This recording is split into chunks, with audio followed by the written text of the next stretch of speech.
Very good morning, students.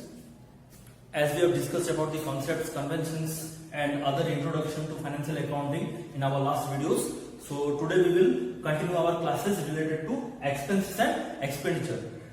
Friends, you must be knowing about these two terms. These are very similar, very general, and you must have studied anywhere, you must have seen anywhere, you must have heard anywhere. So these are very general terms. This is not like these terms only related to accounting. It is not like that these terms are only framed in the AICPA. These terms are very general. कहने का मतलब ये होता है कि ये जो words हैं हमने पहले से भी सुना हुआ है, ऐसा कोई नया वर्ड ये नहीं है। एक्सपेंसेस मतलब क्या होता है? खर्चा। अब बात बताओ, एक्सपेंडिचर मतलब क्या है? उसको भी हम खर्चा ही बोलते हैं। That means you think expenses are also a certain payment, expenditure are also certain payments, and in somehow you are right also. But बात यह है कि expenses and expenditure अगर similar होते तो दो वर्ड तो नहीं होते. These two are not synonymous, but we can say a single word out of this can be a part of the another word. मतलब या तो expenses या फिर expenditure एक दूसरे का पार्ट होता है. One word is the part of the another. That is what I am trying to tell you. ठीक है. तो अकाउंटिंग में इसका क्या ब्रॉड डेफिनेशन होता है, क्या मतलब होता है, क्या डिफरेंशिएशन होता है, क्या डिस्टिंक्शन होता है, ये हमको जानना है अभी. ठीक है. अब देखो, हम जैसे कि बात कर रहे हैं कि एक्सपेंसेस का मतलब खर्चा होता है और एक्सपेंडिचर मतलब भी खर्चा, पर यहीं पे हम थोड़ा चूक जाते हैं. क्या होता है? एक्सपेंसेस हमारे छोटे छोटे खर्चों को बताता है. Expenses are related to small payments that are made in our daily life, but expenditures are not similar to expenses. That is little bit different from expenses. Expenditure वो होता है, वो भी आपका खर्चा ही है, पर वो एक ऐसा खर्चा है जो कि आप बड़े पैमाने पे करते हो, बड़े पेस पे करते हो, कुछ अधिक वांट के लिए आप करते हो. ठीक है. तो एक्सपेंडिचर होता है आपका वो खर्चा जो आपको ज्यादा टाइम के लिए आपको बेनिफिट देता है. So if we say expenditures are those large payments that deliver you benefit for a longer period of time as compared to expenses. Expenses of what? They are also the payments, but these payments do not tender or deliver you benefit for a longer period of time. Just for a month, for a year, that's enough. ठीक है. तो हम example के साथ भी discuss करेंगे. Please watch it properly and be attentive and listen carefully. Okay. तो accounting में एक्सपेंसेस को क्या बोलते हैं? ठीक है. In accounting expenses are denoted as smaller payments that give benefit for a shorter time.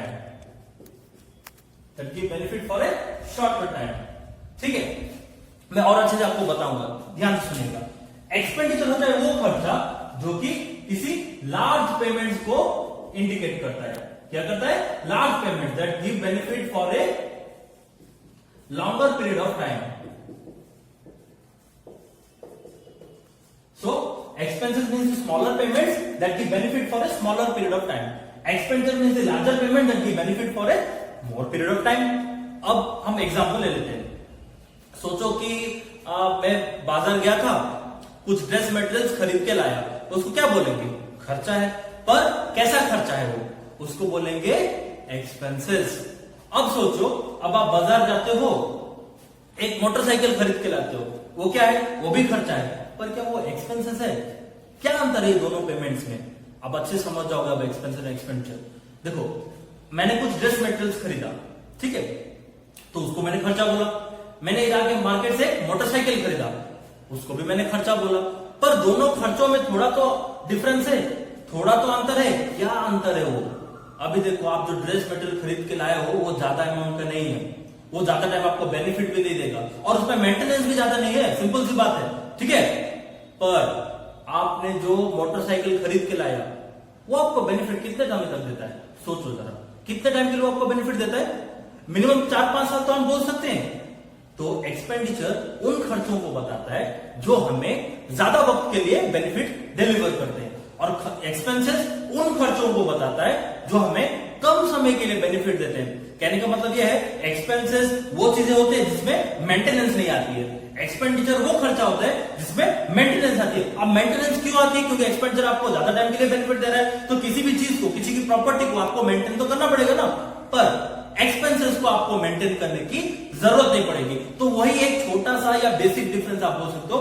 खर्चा मतलब छोटा मोटा पेमेंट और एक्सपेंडिचर मतलब कुछ बड़ा अमाउंट जो कि आपको ज्यादा टाइम के लिए बेनिफिट देता है। ठीक है, अब देखो मैंने और एक चीज आपको वीडियो की स्टार्टिंग में बताया, both are not same, both are totally not similar, both are totally not synonymous also, but one word or one term out of the two can be a part of the another। मैंने ये बात बोली कि इन दोनों में से एक ऐसा टर्म है जो एक दूसरे का पार्ट है। Means one term that may be expenses or expenditure may be a part of expenditure or expenses। अब हम उसको डिस्कस करेंगे कि कौन सा टर्म किसका पार्ट है। ठीक है, उसके लिए ध्यान से सुनना। अब मैं इसको इरेज कर देता हूं। अब हम एक्सपेंडिचर के बारे में पढ़ेंगे। तो दोस्तों मैंने आपको एक्सपेंडिचर के बारे में क्या बताया कि expenditure indicates to the larger payments of the business और in your daily life that give you larger benefit और benefit for a more period of time. और सिंपल सी बात है, एक छोटा सा कीवर्ड आपको बताया जो कि एक्सपेंसेस और एक्सपेंडिचर को इजिली डिस्टिंग्विश कर देता है, इजिली डिस्टिंक्शन कर देता है। क्या अंतर है वो?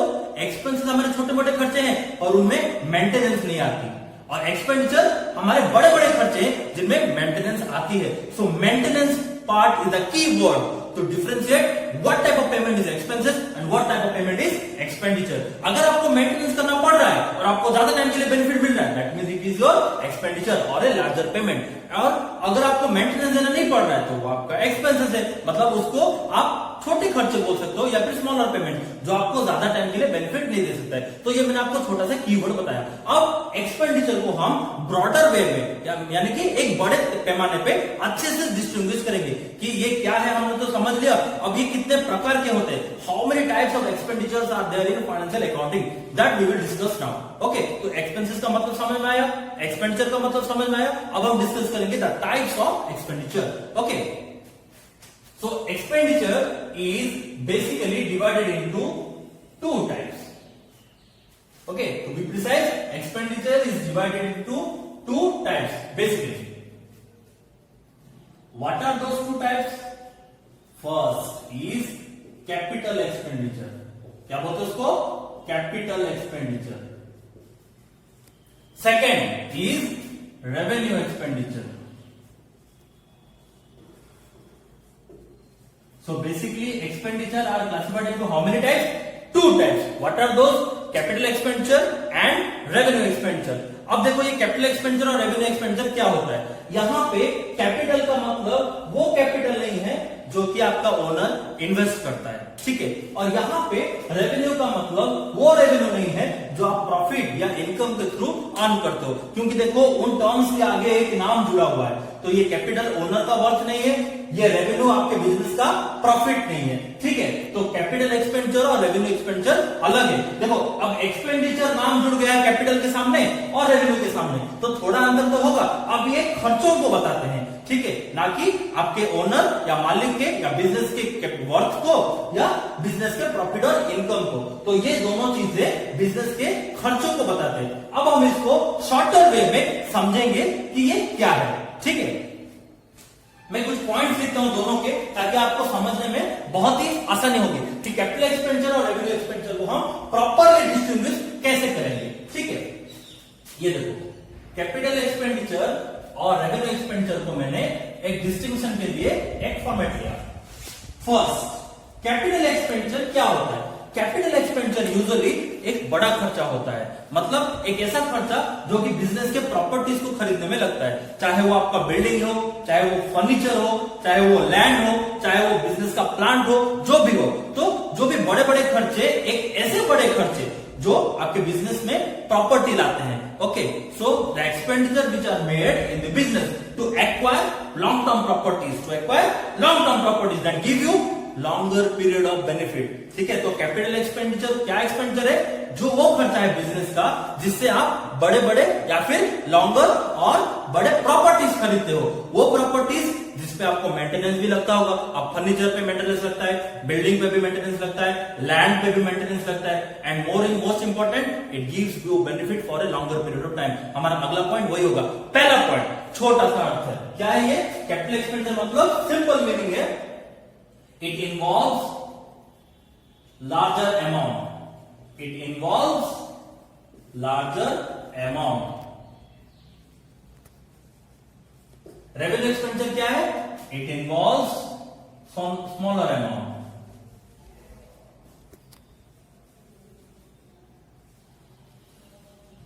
ठीक है, तो रेवेन्यू कैपिटल एक्सपेंडिचर क्या हो गया?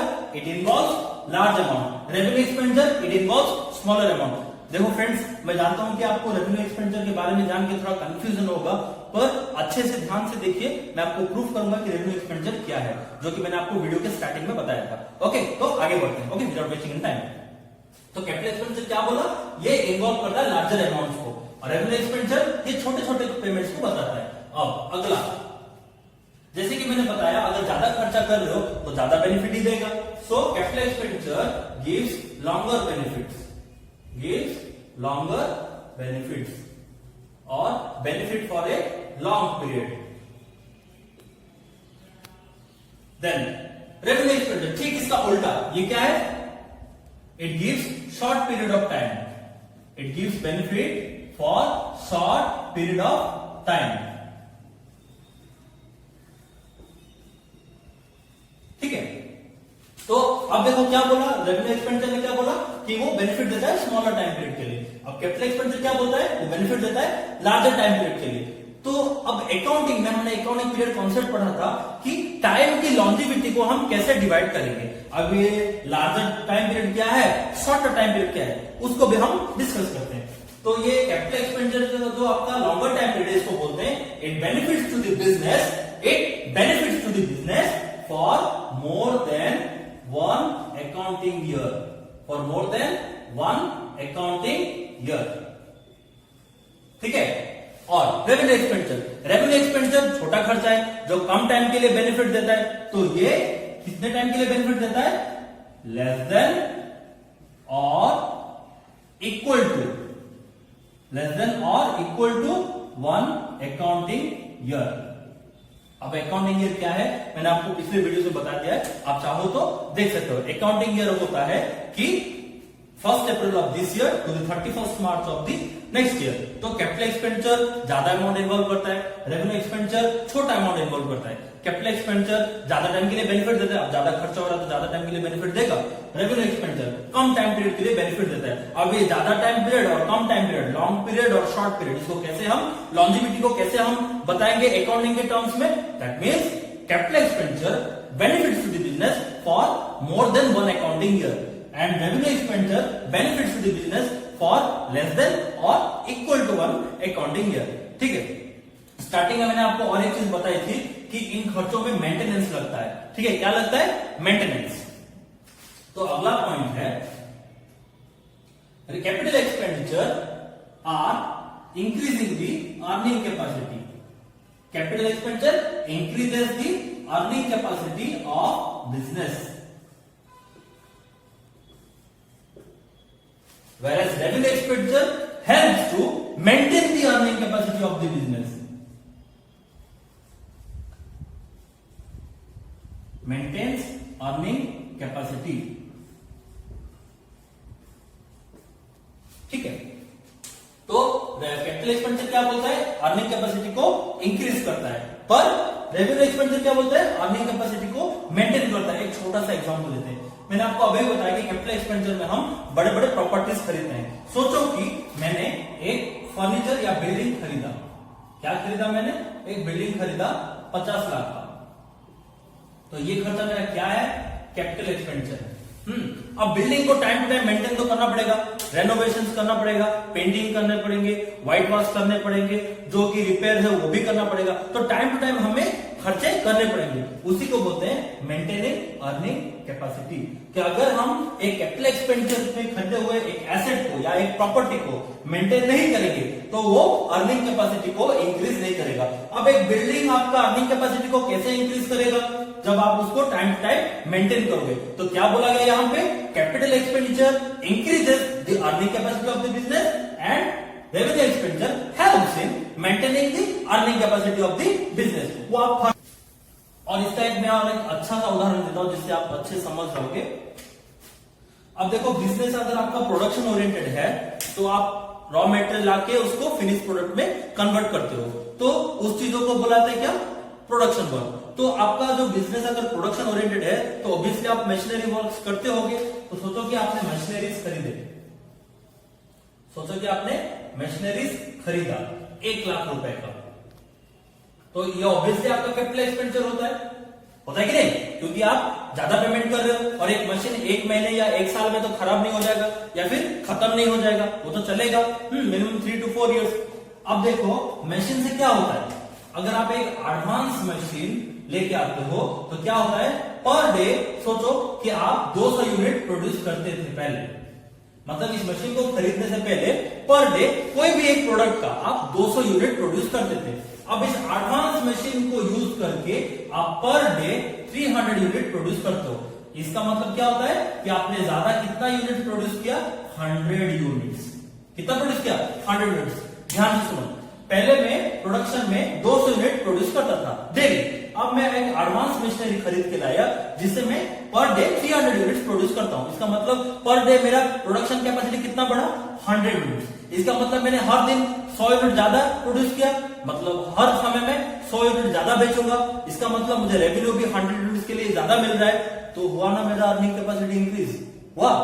अगर मैं प्रोडक्शन 100 यूनिट्स बढ़ा सकता हूं तो सेल भी 100 यूनिट्स बढ़ा सकता हूं, तो इसका मतलब मुझे मुनाफा और इनकम भी 100 यूनिट्स का ज्यादा ही मिलेगा। तो इस तरह से इंक्रीज हुआ अर्निंग कैपेसिटी। अर्निंग कैपेसिटी मतलब वही ना जो आपके इनकम को बढ़ाता है, तो बढ़ा ना, क्योंकि आपने ज्यादा सेल किया। अब इसको समझते हैं मेंटेनेंस अर्निंग कैपेसिटी। आपको मशीन को डेप्रिशिएट करते हो, टाइम टू टाइम उसको रिपेयर करते हो, रिन्यूअल करते हो, तो ये सब खर्चे होते हैं मेंटेनेंस रेवेन्यू एक्सपेंडिचर, जिसको हम बोलते हैं कि मेंटेनेंस दी अर्निंग कैपेसिटी। जो मशीन को रिलेटेड छोटे छोटे खर्चे होते हैं ना, कुछ खराब हो गया आप रिपेयर किए, एक पार्ट खराब हो गया आप रिन्यूअल किए, दूसरा पार्ट लगाए, एक पार्ट डिफेक्टिव हो गया बेच लिए, दूसरा पार्ट लेके लाए, तो इन सब खर्चों को बोला जाता है रेवेन्यू एक्सपेंडिचर। तो समझिए कैसे रेवेन्यू एक्सपेंडिचर मेंटेन करता है अर्निंग कैपेसिटी को। तो कैपिटल एक्सपेंडिचर क्या बोलता है कि अर्निंग कैपेसिटी इंक्रीज करता है और revenue expenditure earning capacity maintain करता है। ठीक है, अब हम अगले पॉइंट की ओर बढ़ते हैं।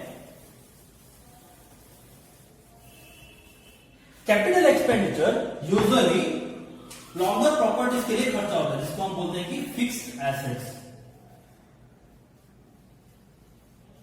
फिक्स्ड एसेट्स इन्वेस्टमेंट, ठीक है।